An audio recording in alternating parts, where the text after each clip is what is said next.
Donc ça c'est les quelques ruches que j'ai en production en garrigue. Donc c'est sur place, il n'y a pas eu de transhumance.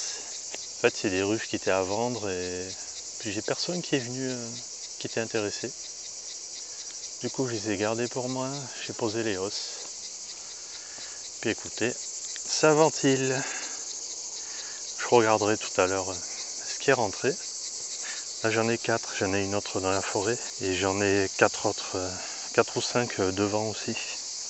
Là, ici j'en ai 9. Et là je suis très content parce que je viens vous montrer mes nucléi fraîchement remplis par une personne exceptionnelle qui m'a juste offert, j'ai bien dit offert gracieusement, 24 colonies entre 4 et 5 cadres de os sans la reine.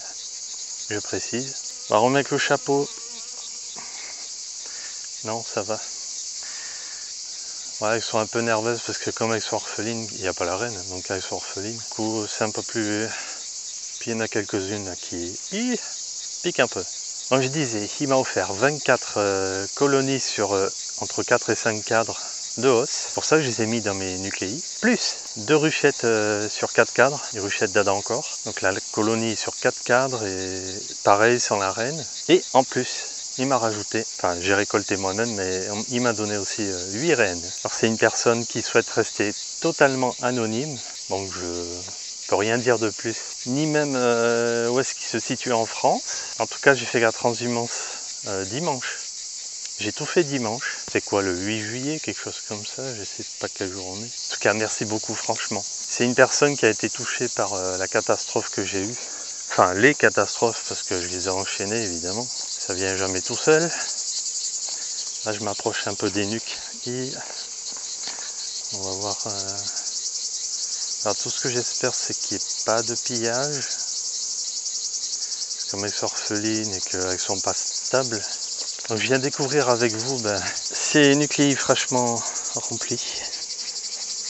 Attends, hop, on va faire comme ça. Voilà. Ouais, t'as vu, la combi elle est propre, hein. Pourtant on a 1 an et demi. Et le secret pour qu'elle soit blanche, la combi, eh ben, vous la lavez une fois par semaine. C'est tout simple. Alors je vous avais fait une photo de ce nuque.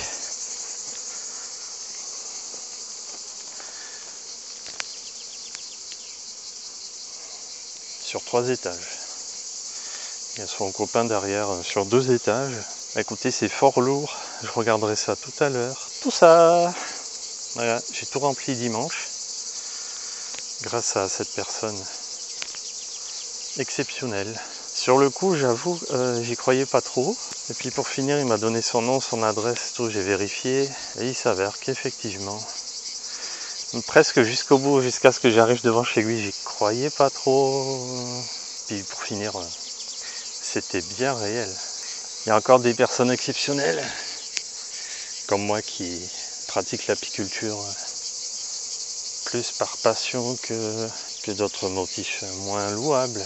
Du coup, les personnes généreuses, grâce à elles, il a vraiment voulu m'aider de cette façon.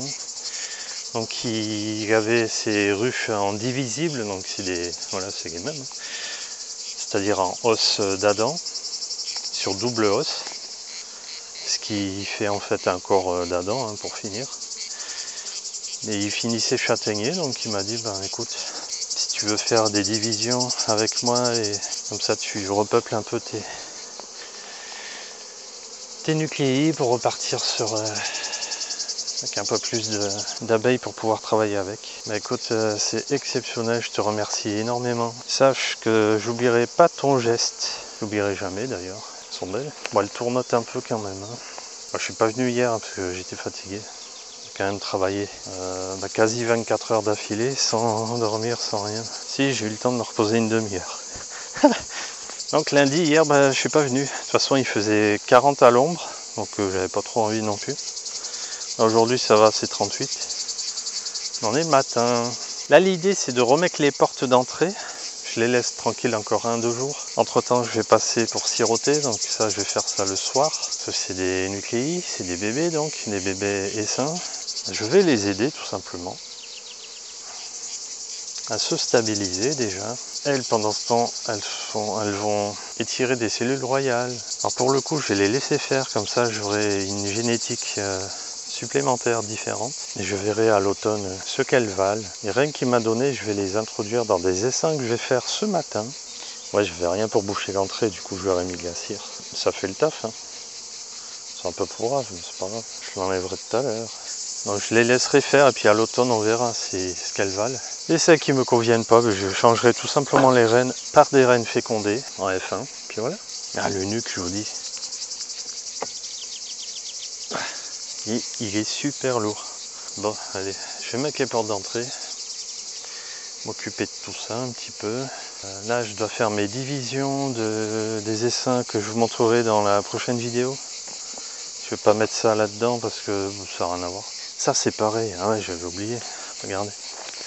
C'est une personne, c'est un client là cette fois.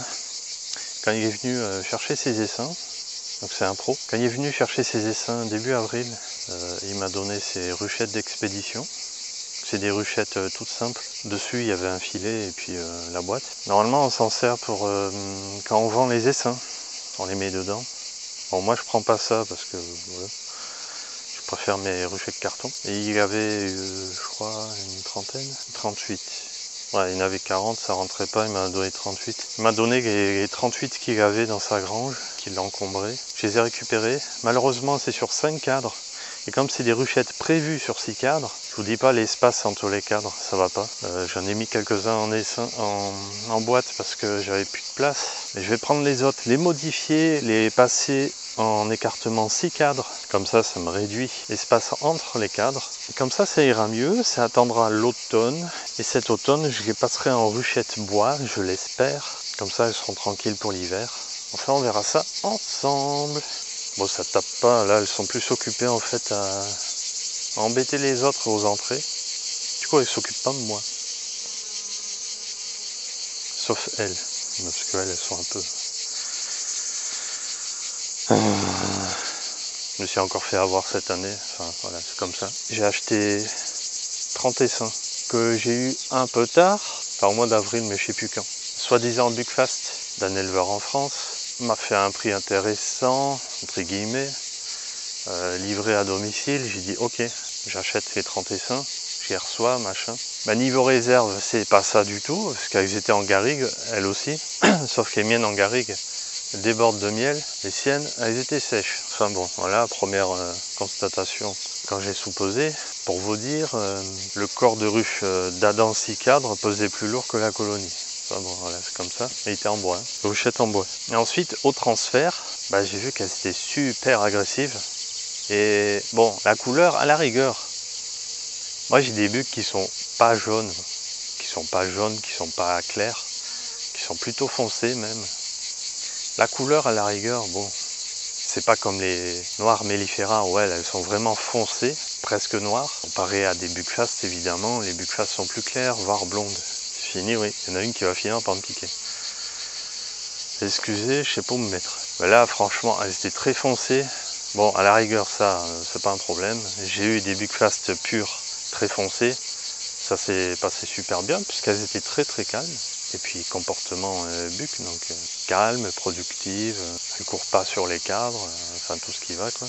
À beaucoup 20 au carré. Là, c'était des pestes. Je vous dis pas. Quand je vous dis des pestes, agressives, carencées. Quelques-unes étaient malades.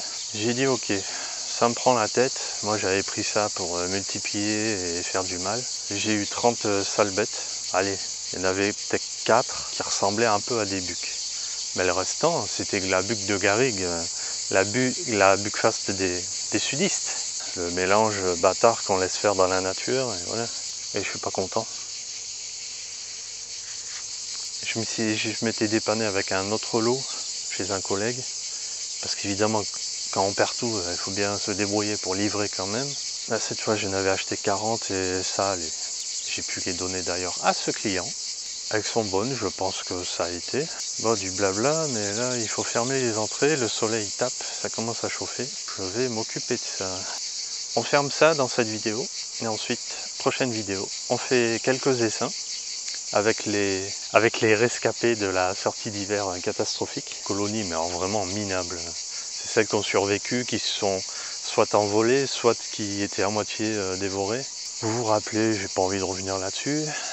Prochaine vidéo, vous verrez ça. Les divisions, les intros des quelques reines que j'ai. Allez, on remet les portes.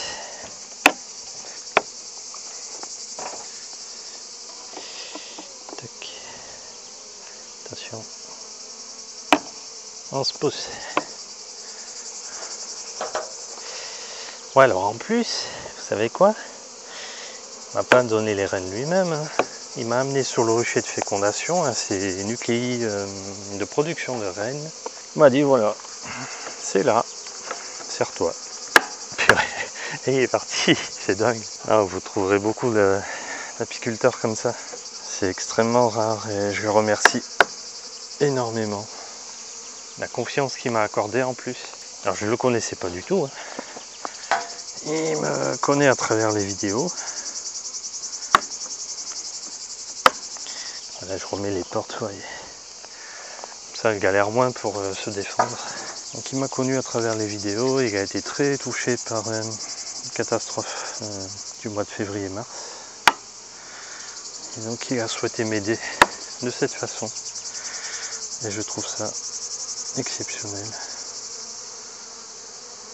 Et, hein, faut mieux être habillé. Hein. Certaines, là de toute façon elles sont nerveuses parce que elles sont orphelines, elles sont pas stables. Alors il y a du couvain ouvert, tout ça, il y a ce qu'il faut, mais là elles sont en situation de grand stress. En plus, comme vous voyez, les entrées elles n'étaient pas mises. Du coup, ça rajoute beaucoup de stress aux abeilles. Alors la transhumance s'est super bien passée, malgré la grande distance et puis la canicule. Attention. Ça s'est bien passé. C'est plus moi qui ai souffert à l'aller et puis sur le rucher à composer tout ça. Attention. Tac. Mais en arrivant au rucher ici, c'était je crois à 2 h du matin, elle roupillait. Elle n'était pas du tout énervée ou quoi. Elle roupillait littéralement dans les nucléi. C'est incroyable. Mais bon, ça c'est parce que j'ai une conduite aussi adaptée depuis des années avec l'expérience. Vachement adaptée. Oui, c'est simple. Voilà, pour l'instant je laisse en entrée large. Et dès que j'ai le temps, je vais réduire pour leur laisser juste quelque chose comme ça. Comme ça, ils vont moins galérer dans l'été. Parce que là, les ressources mellifères se raréfient, et évidemment, quand il fait 40 degrés, ça dessèche tout. Donc, ça va commencer à être tendu à niveau approvisionnement. Alors, elles ont ce qu'il faut. Enfin, pas elles, je vais m'en occuper. Ça a quand même bien mielé ici ce printemps. Et heureusement, je m'en sors grâce à la mielée tardive. D'habitude, en Gary, ça miele pas jusque début juillet. Là, cette année, c'est exceptionnel. Donc, merci beaucoup. Je te remercie énormément. Je peux même pas dire son prénom ou son nom. C'est dommage. Puis écoute, tu pourras voir l'évolution de ces colonies. Alors, c'est simple. Moi, je vais faire de l'élevage de rennes avec. Et puis, produire un peu de miel en posant des hausses. Comme les autres, il fait chaud là. Une trentaine de degrés. Hier, il faisait 40 à l'ombre. Vous voyez, moi je fais mes rennes, mais en même temps, tac, un petit peu de miel. Certaines, hein, pas toutes, mais certaines, je leur mets les haussettes. Écoutez, je vous dis à la prochaine pour la division, pour multiplier, faire les essaims, l'introduction de quelques rennes. Maintenant, on regardera un peu les haussettes et les hausses. Et voilà. Encore merci énormément de votre soutien à tous. Passez un très bon mois de juillet. On se retrouve rapidement. Et en attendant, comme d'habitude, vous le savez, je poste une ancienne vidéo, tant qu'il m'en reste. Quand il n'y en aura plus, il y aura des nouvelles. Allez, à la prochaine. C'était Arteli.